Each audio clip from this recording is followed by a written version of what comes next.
બોલો બેન, આપ ક્યાંથી આવો છો? હું તમારા વિસ્તારની બૂથ લેવલ ઓફિસર છું.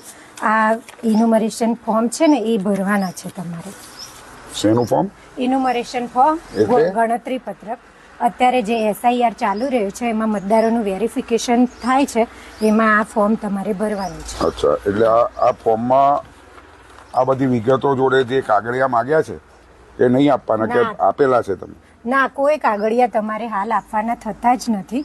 તમારે આ જો ઇન્યુમરેશન ફોર્મમાં અહીંયા તમારે હાલની જે મતદાર યાદી છે એની વિગત ભરવાની છે અને 2002ની મતદાર યાદીમાં જે વિગત છે એ ભરવાની છે. પણ 2002માં મારું નામ હતું કે નહોતું એ તો મને ખબર નથી. ઓકે, તમે 2002માં અહીંયા જ હતા? હું અહીંયા જ રહેતો હતો. ઓકે, તો તમને જેટલી પણ વિગત ખબર હોય એટલી ભરો અને હું જ્યારે કલેક્ટ કરવા આવીશ એટલે તમને મોબાઈલમાં સર્ચ કરીને બધી ડિટેલ આપી દઈશ. 2002માં મારા છોકરા અને છોકરીનું નામ તો નહોતું, હા. કારણ કે એના પછી એ લોકોનો જન્મ થયો છે. હા. તો એ લોકોનું નામ અત્યારે છે, હા. તો એની માટે મારે કોઈ ડોક્યુમેન્ટ કે કોઈ કાગળિયા આપને આપવાના રહેશે? 2002ની મતદાર યાદીમાં તમારું હતું એટલે તમારા દીકરાનું એન્યુમરેશન ફોર્મની હાથે કોઈ ડોક્યુમેન્ટ આપવાનું થતું નહીં.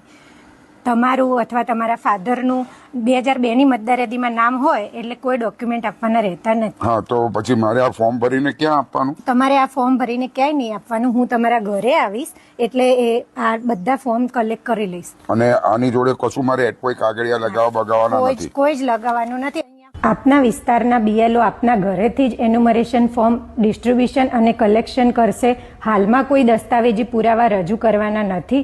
હું જિલ્લા વહીવટીતંત્ર તરફથી અપીલ કરું છું કે BLO આપના ઘરે આવે ત્યારે પૂરતો સાથ સહકાર આપો અને ખોટી અફવાઓથી દૂર રહો.